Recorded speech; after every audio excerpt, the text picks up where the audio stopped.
안녕하세요. 라디오에 제 사연을 제보해보고 싶어서 이렇게 글을 쓰게 되었답니다. 혹시라도 절 알아보시는 분이 있다면 그냥 모른 척하고 넘어가 주세요. 저는 외동아들이었어요. 엄마 아빠의 사랑을 잔뜩 받으면서 살아왔죠. 부족한 것 없이 사는 아이였답니다. 아버지께서는 의사였어요. 개인 병원을 소박하게 운영하시는 분이었죠. 하지만 의사임에도 불구하고 항상 겸손하셨답니다. 엄마는 저에게 늘 따뜻하고 사랑만 주시는 분이었어요. 그렇게 부모님의 사랑을 독차지하면서 살아온 저는 사랑둥이였답니다. 부모님을 따라서 봉사도 곧잘 갔어요. 우리 엄마 아빠는 늘 주말마다 보육원에 봉사를 가셨거든요. 그런 저에게 어느 날 형이 생기게 된 거예요. 그것도 한참 예민할 사춘기일 때요. 우리 아버지께서 병원에서 진료를 보다가 쓰러지신 겁니다. 갑자기 집에서 포도를 먹고 있는데 집 전화로 따르릉 따르릉 전화벨이 울리더라고요. 여보세요? 종현이니? 엄마가 지금 병원인데 밤 10시 넘어서 집에 도착할 것 같거든? 그러니까 밥 알아서 챙겨 먹고 있고 엄마 기다리지 말고 바로 자. 알겠지? 다급한 엄마의 목소리에서 저는 직감할 수 있었습니다. 아, 엄마에게 무슨 일이 벌어졌구나. 엄마 기다리지 말고 먼저 자라는 그 말을 저는 들을 수가 없었어요. 무슨 일인지 궁금해서 잠을 잘 수가 없었거든요. 뜬 눈으로 TV를 틀고 멍하니 엄마와 아빠를 기다렸습니다. 밤 10시, 밤 11시. 집에는 TV 소리만 들렸어요. 이상하게 TV 볼륨을 엄청 크게 해놓았는데도 불구하고 시계 초침 바늘 소리가 훨씬 더 크게 들리더라고요. 그리고 새벽 3시. 거실에서 이불을 뒤집어 쓰고 있었던 저는 대문이 열리는 소리를 듣자마자 달려나갔습니다. 그리고 저도 모르게 엄마의 품에 안겨 펑펑 울었어요. 종현아, 왜 앉아? 엄마가 기다리지 말고 자라고 했잖아. 엄마가 걱정이 되어서 잠이 안 왔단 말이야. 내가 얼마나 엄마를 기다렸는데. 엄마, 무슨 일 있어? 한숨을 푹 쉰 엄마는 저에게 걱정하지 말라고 하며 말을 아끼셨어요. 그리고 다음날 저는 힘이 축 빠진 채로 학교에 갔습니다. 온종일 공부가 손에 잡히지 않았어요. 몇 번이나 선생님에게 혼이 났지만 빠져나간 정신은 돌아올 기미가 보이지 않았지요. 학교가 끝나고 집에 가니 엄마가 저를 기다리고 있더라고요. 종현아, 병원 가자. 병원은 왜? 사실은 아빠가 어제 쓰러지셔서 입원했어. 수술하는 거 엄마가 지키느라 집에 늦게 들어온 거야. 일단 아빠가 있는 곳으로 가자. 엄마의 손을 잡고 택시를 탄 후 저는 아주 큰 대학병원에 도착했습니다. 높디 높은 천장. 제가 처음 본 곳은 병원 로비였어요. 수많은 사람들이 병원복을 입고 팔목에 링게를 꽂고 있더라고요. 한쪽에서는 사람이 죽었는지 복도에서 통곡을 하고 있었고, 한쪽에서는 병원 직원들이 바쁘게 돌아다니고 있었지요. 엄마, 아빠는 어디 있어? 저의 물음에 엄마는 대답하지 않았어요. 그리고 손이 이끄는 곳으로 따라가 보니 눈앞에는 중환자실이 있더라고요. 아빠는 병원에서 과로를 하셨던 거고 스트레스로 인해서 뇌출혈이 온 거였습니다. 점심시간이었고 방에서 혼자 엄마가 싸주신 도시락을 먹다가 사단이 일어난 거였어요. 쓰러진 뒤 20분 정도 후에야 진료 시간이 되어서 의사를 호출하러 간 간호사가 쓰러진 아빠를 발견하게 된 거였고, 그렇게 아빠는 병원에 급하게 입원해 수술하게 된 거였습니다. 가슴이 정말로 철렁하더라고요. 엄마, 아빠 죽는 거 아니지? 아빠 강한 사람인 거 알잖아. 종현이 곁을 떠나지 않을 거야. 그러니까 아빠 위해서라도 공부 열심히 하고 밥 많이 먹고 그래야 해. 알겠지? 눈물이 나오려고 하는 것을 꼭 참았어요. 제가 슬퍼하고 울면 아빠가 더 힘들어한다는 그 말을 듣고 목으로 울음을 삼켰습니다. 하지만 아빠는 오랜 시간 깨어나지 못했습니다. 몇 차례의 수술 후 아빠의 인지 능력은 조금 회복이 되었지만 여전히 하반신 마비, 그리고 언어장애 등등 뇌출혈에 대한 각종 부작용이 아빠에게 찾아왔어요. 엄마는 하루아침에 집안의 가장이 된 거고요. 그리고 병원은 아빠가 쓰러진 이후로 다시 개업하지 못하고 결국에는 접게 되었습니다. 가장 우선은 아빠의 회복이었으니까요. 하지만 가장이 된 엄마는 어마어마하게 하루가 지날수록 늘어나는 아빠의 병원비를 벌기 위해 일을 나가야 했어요.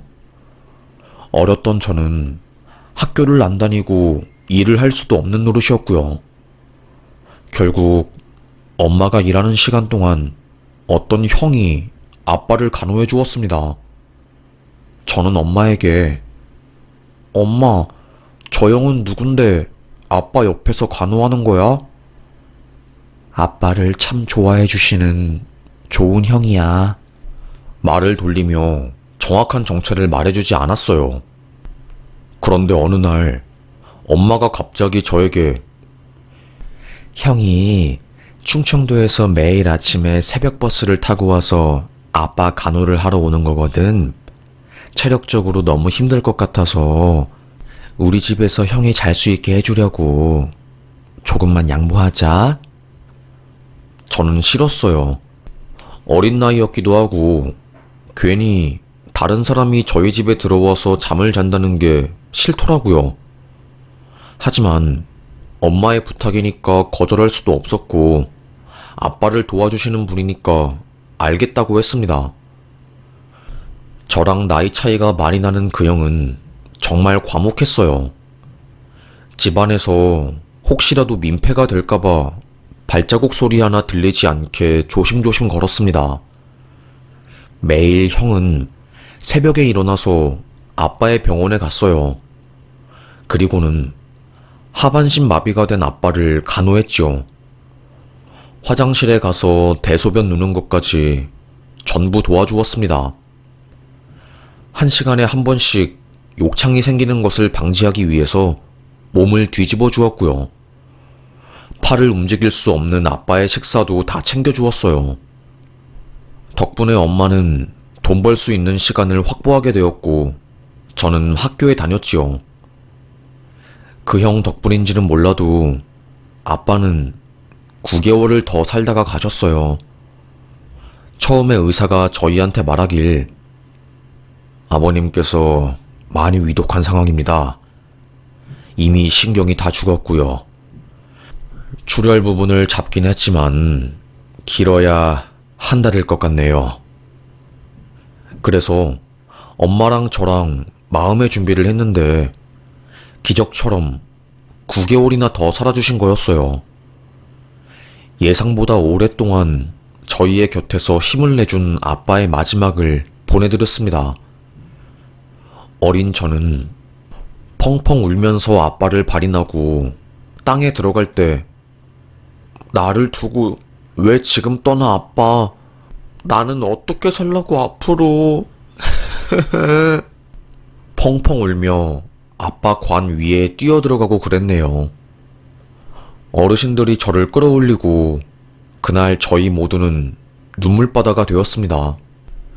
그렇게 집에 돌아온 저와 엄마는 아빠가 빠진 텅 빈 집을 멍하니 바라보았어요. 그리고 며칠 뒤 엄마는 저에게 그러더라고요. 아빠 도와준 형이 앞으로 너의 형이 될 거야. 그 형이 고아라서 엄마가 입양할 거야. 뜬금없는 선언에 저는 많이 놀랐습니다. 무슨 말이냐고 되물었고요. 아빠를 도와준 그 형은 부모님이 안 계셨대요. 그래서 아빠가 돌아가신 이후로 다시 지방으로 내려가야 하는데 앞으로 먹고 살 길이 막막하니 엄마가 같이 살자고 제안을 한 거였습니다. 형은 알겠다고 했지만 저는 불편했어요. 싫어 라고 말할 수도 없었지요.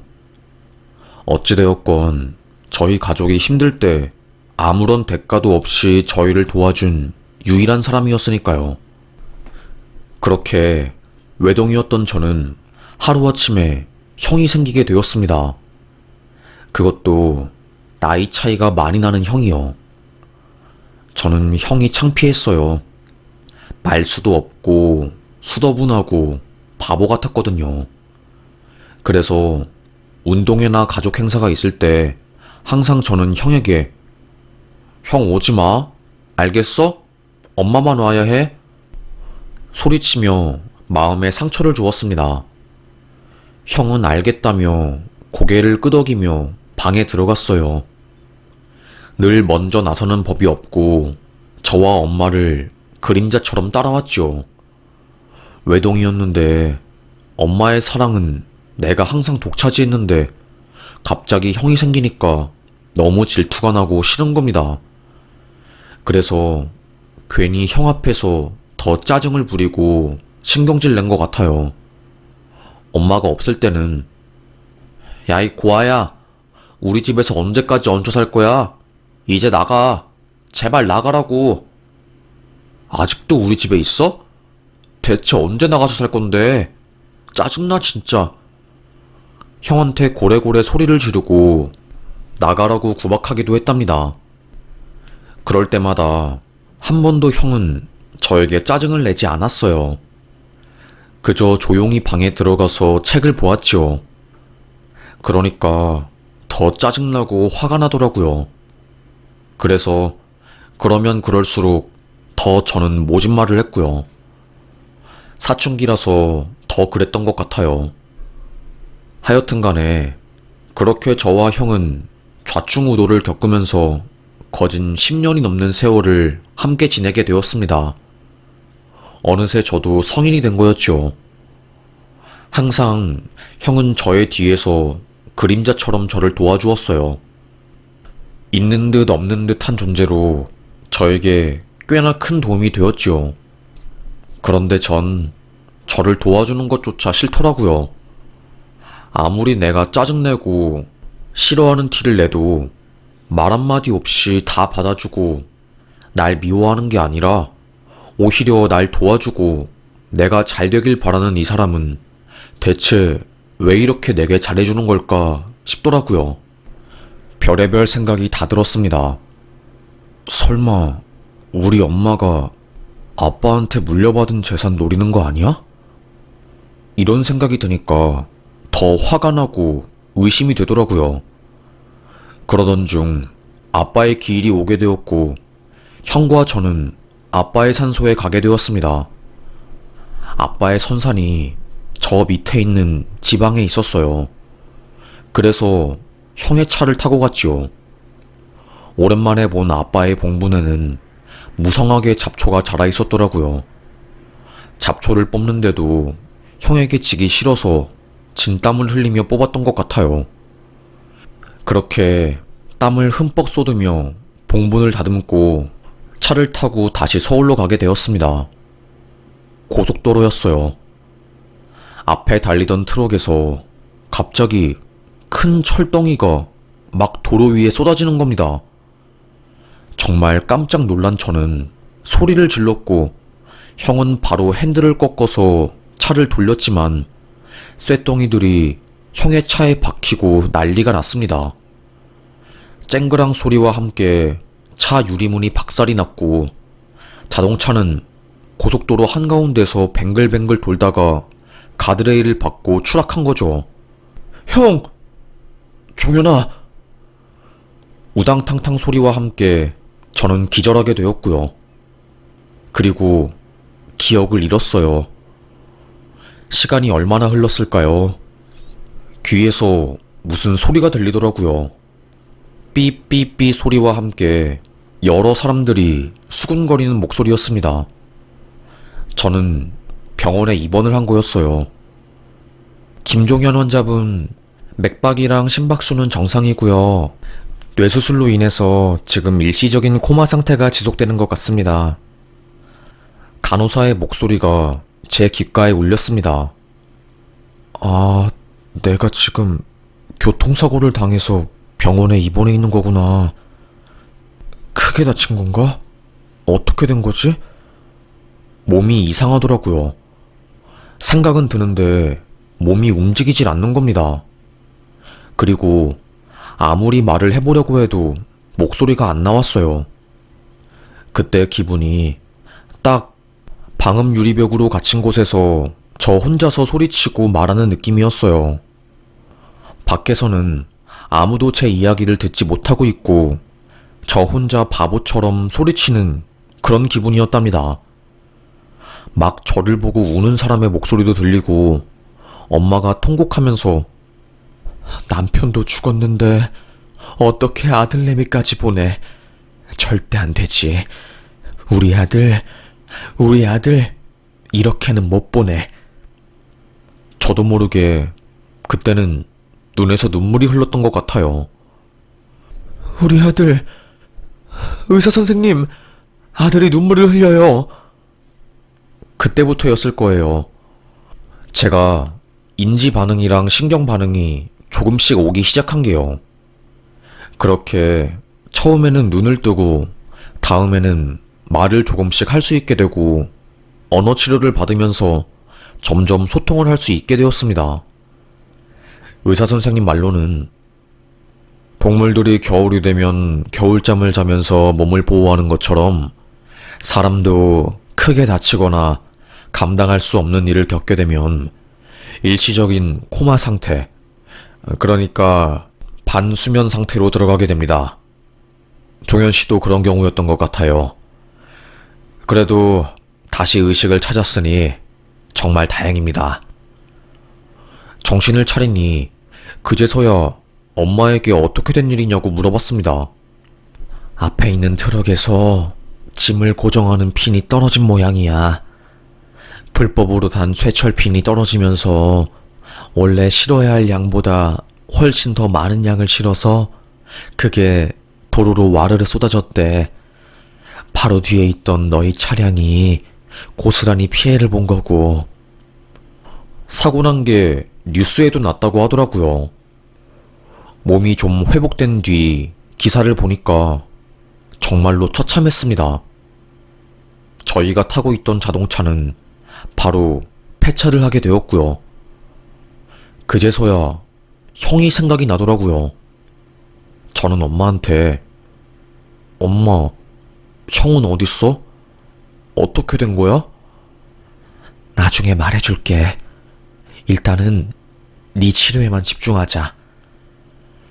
대답을 안 해줬어요. 일단 저는 제 몸이 회복되는 것에 최대한 집중을 했습니다. 그렇게 조금씩 저는 다시 몸이 원래의 기능을 서서히 찾게 되었어요. 엄마는 형이 입원한 곳으로 가서 형을 간호했고 저는 고모가 간호를 해주었습니다. 어릴 때부터 저를 많이 이뻐했던 고모는 절 보고 남몰래 눈물을 훔치기도 했어요. 동생도 죽었는데 조카도 아파서 병원에 있으니 얼마나 힘들고 슬펐겠어요. 그러다가 제가 병원에서 잠을 자고 있었는데 누가 흐느끼는 소리가 들리는 겁니다. 고모였어요. 엄마에게 그래서 혜수가 어떻게 된지 끝까지 종현이한테 말 안 할 거야? 종현이는 아직 혜수의 정체를 모르는 거지? 형님, 애 앞에서 그런 말 마요. 안 자고 있으려면 어쩌려고. 그래도 혜수 정체를 알아야지 종현이도 의문이 풀리지. 아휴, 지금 상황이 고모와 엄마의 대화를 들은 저는 이상한 것을 느꼈습니다. 엄마가 저에게 뭔가를 숨기고 있다는 것을 직감적으로 느꼈어요. 그날 저녁, 엄마에게 물었습니다. 엄마, 혜수 형이랑 나랑 관련된 비밀이 뭐야? 대충 알고 있으니까 이제는 숨기지 말아줘. 순간 심장이 떨어진 듯한 표정을 지은 엄마는 저를 붙잡고 도대체 어디까지 알고 있는 거냐 했습니다. 다 알고 있다고 거짓말을 하며 솔직하게 제발 말해달라고 했어요. 그러자 엄마는 제가 상상도 못했던, 아니, 감히 상상할 수도 없었던 엄마의 삶을 이야기해주는 겁니다. 사실 엄마는 네가 첫 번째 임신이 아니었어. 외갓집은 아주 찢어지게 가난했대요. 외할머니는 도박 중독자이셨고 외할아버지는 알코올 중독자였답니다.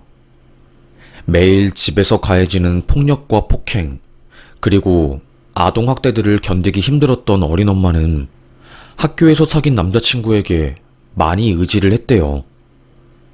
그 애가 나에게는 유일한 숨통이었지. 동네에서 잘 살기로 유명했으니 나에게도 참 잘해주고 도시락도 챙겨주고 그랬어. 부모님보다 더 소중한 사람이었고. 그런데 그렇게 깊게 사랑을 하고 마음을 주고받고 하다 보니까 정말 끝없는 신뢰를 하게 되었대요. 그러다 눈이 펑펑 내리는 겨울밤에 생리를 3달 동안 하지 않았던 엄마는 약국에서 몰래 훔친 임신 테스트기로 테스트를 한 순간 2줄이 나온 것을 알게 되었고 펑펑 울면서 남자친구에게 그 사실을 알렸답니다. 눈이 펑펑 내리는 겨울밤, 불이 켜진 가로등 밑에서 그이에게 임신 사실을 알렸는데 표정이 쎄하더라고.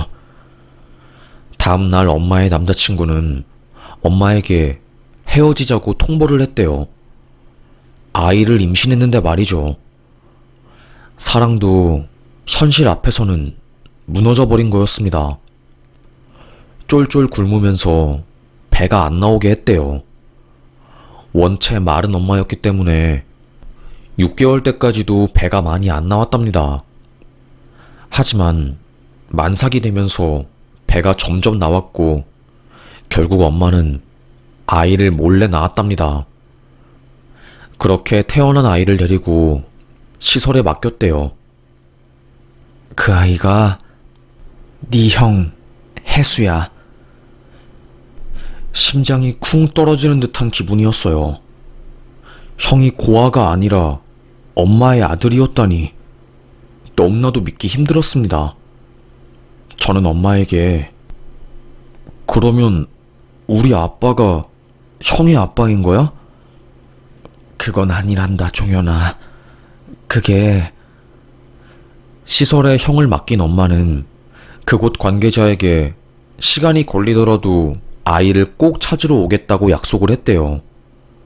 하지만 상황은 쉽지 않았고 엎친 데 덮친 격으로 부모님 2분이 사망하시면서 서울에 있는 친척집에 얹혀 살게 되었답니다. 다행히 친척집에서 엄마의 사정을 딱하게 여기고 공부하게끔 지원을 해주셔서 검정고시 시험을 봐서 고등학교를 졸업하고 서울에 있는 전문여자대학교에 입학을 했대요. 그때 제 친아빠를 만난 거죠. 고아 출신인 아빠는 한 가정의 입양이 되었다고 해요. 힘든 환경 속에서도 의대를 가게 되었고 친구들과 놀러 가던 중 우연히 엄마를 보고 한눈에 반해 전화번호를 알아내게 된 겁니다.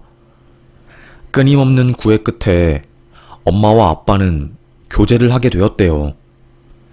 너무나도 자상한 아빠가 엄마에게 끝없이 헌신을 하니까 엄마는 불안했대요. 미안하기도 했고요. 네 아빠가 나의 과거를 알아서 실망할까봐 그게 너무 두려웠어. 그래서 할 수 없이 내 과거를 말했지. 아이가 있고 고아원에서 살고 있다고. 그때 네 아빠 반응이 어땠는지 알아? 엄마가 대답을 하기 전에 눈물을 훔치시더라고요. 그날의 감정이 다시 올라왔나 봐요. 아무 말도 하지 않고 나를 꼭 안아주었어.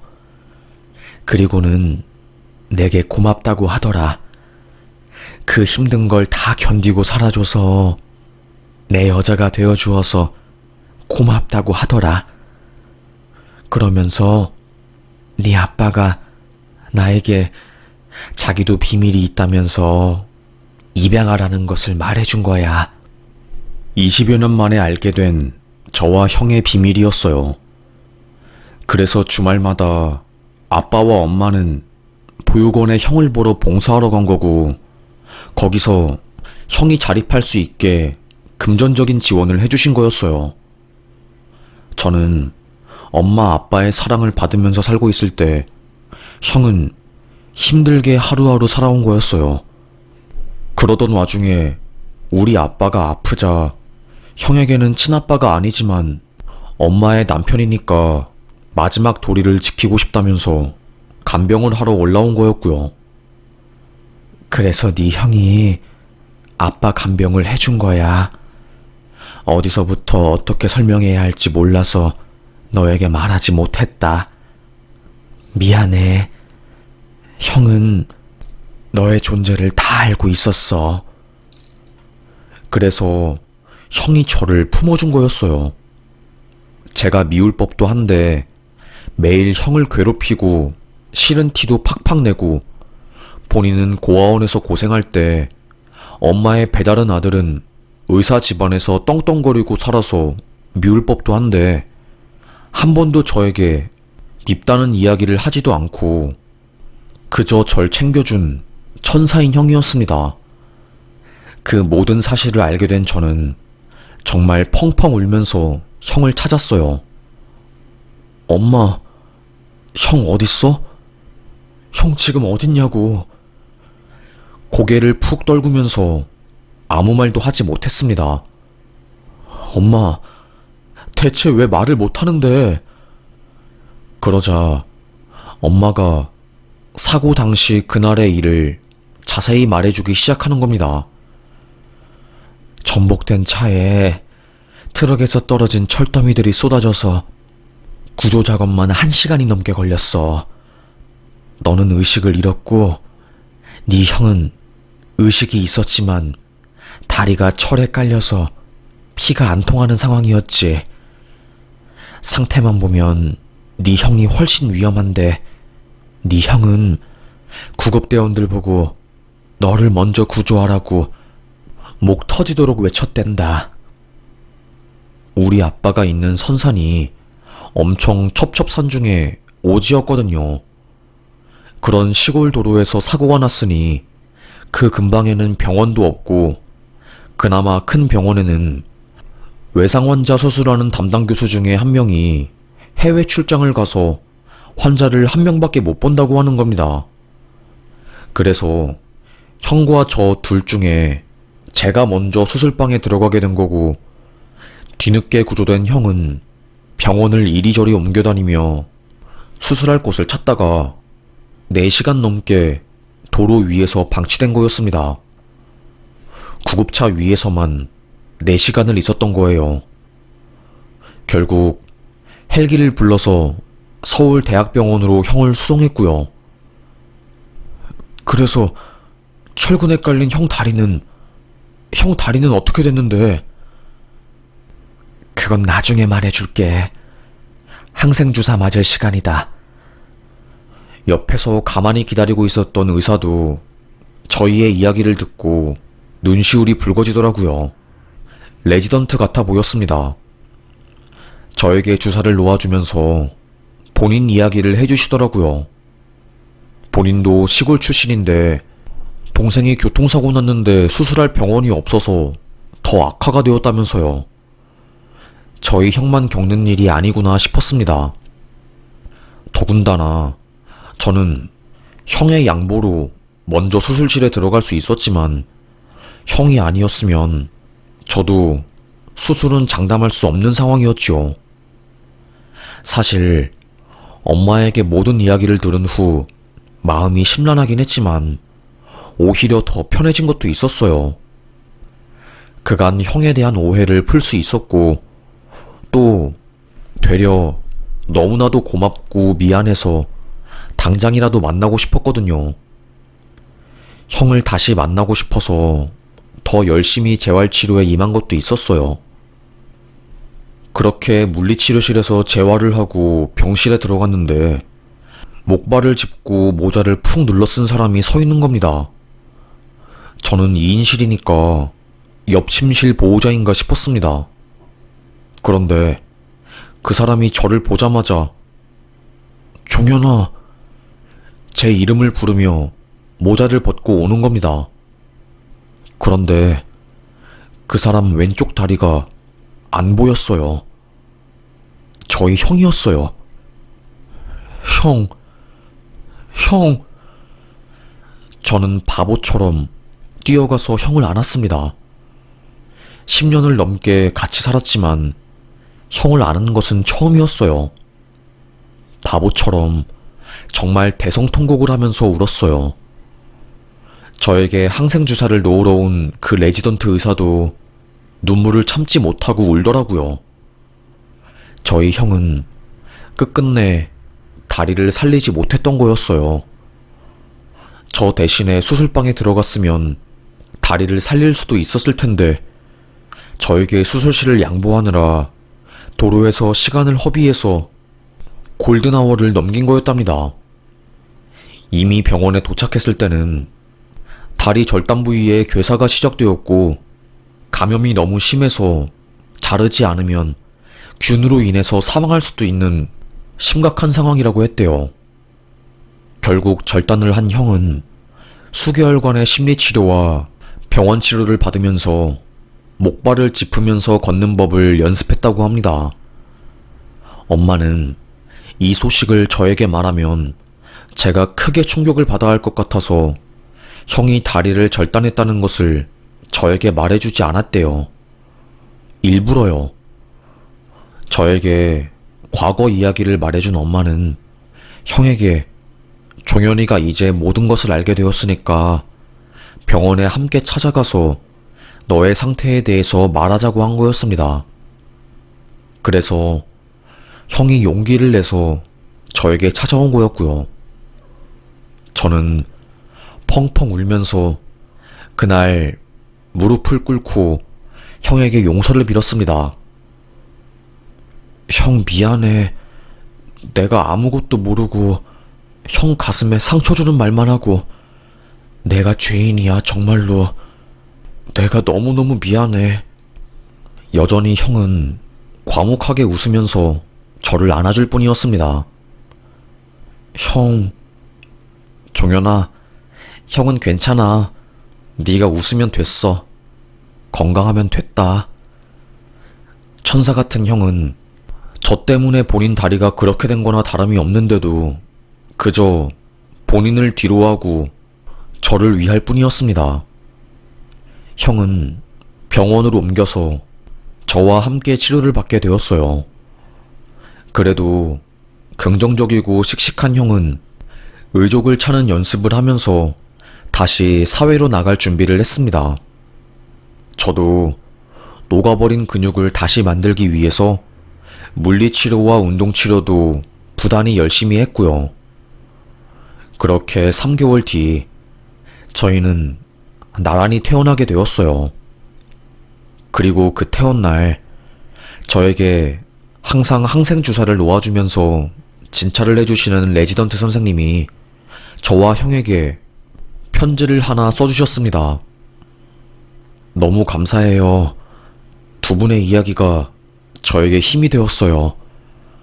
앞으로 사회에서 씩씩하고 행복하게 잘 살아내시길 기도하고 응원하겠습니다. 저에게는 불행이고 재앙인 것 같았던 병원 생활 덕분에 되려 형에 대한 오해도 풀 수 있게 되었고 숨겨진 가족에 대한 이야기도 들을 수 있게 되었어요. 저는 형에게 말했습니다. 내가 형의 왼발이 되어줄 거야. 형, 걱정하지 마. 형 인생은 내가 책임질 거니까. 태어난 저는 대학 졸업을 무사히 마쳤고 전공을 살려서 회사를 차렸습니다. 그리고는 형과 함께 일을 하게 되었어요.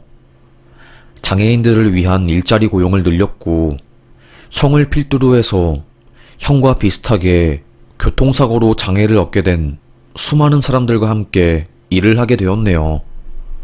그래서 나라에서 상도 받고 좋은 기업이라고 모범 사례로 뽑히기도 했답니다. 그리고 무엇보다 가장 좋은 것은 저희 형이 일자리를 얻어서 행복해 한다는 거예요.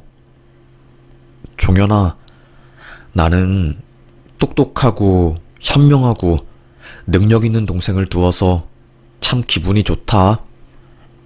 형, 내가 할 소리야.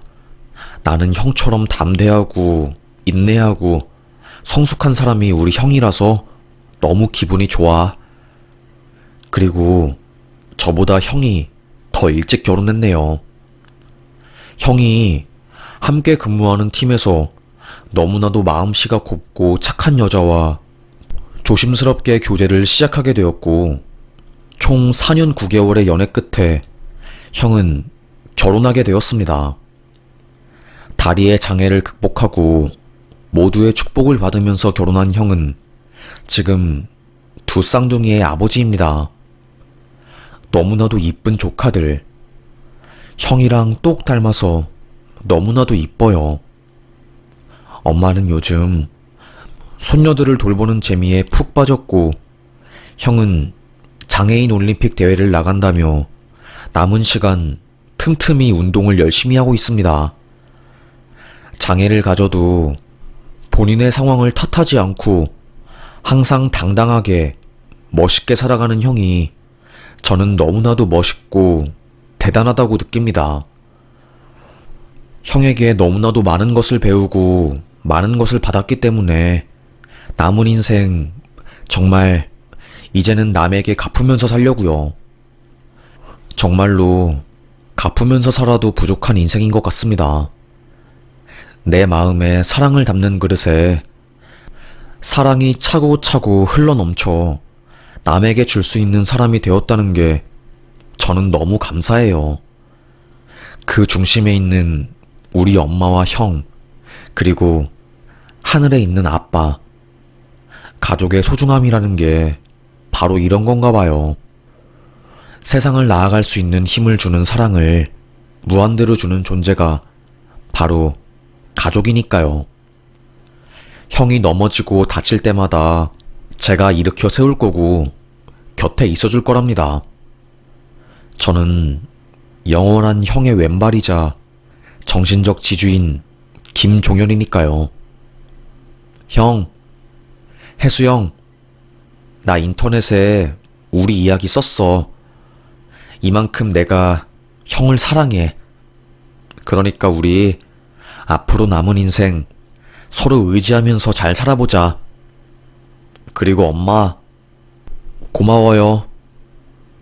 용기 내서 쓴 저의 사연인 만큼 형과 엄마에게 하고 싶은 말을 쓰게 되었네요. 양해해 주세요. 그리고 이렇게 끝까지 저의 이야기를 들어주신 모든 분들께 감사의 말씀을 드리고 싶습니다. 모두들 건강하셨으면 좋겠어요. 그리고 우리 사랑하면서 살아갑시다. 그럼 저는 여기서 사연 마치겠습니다. 감사합니다.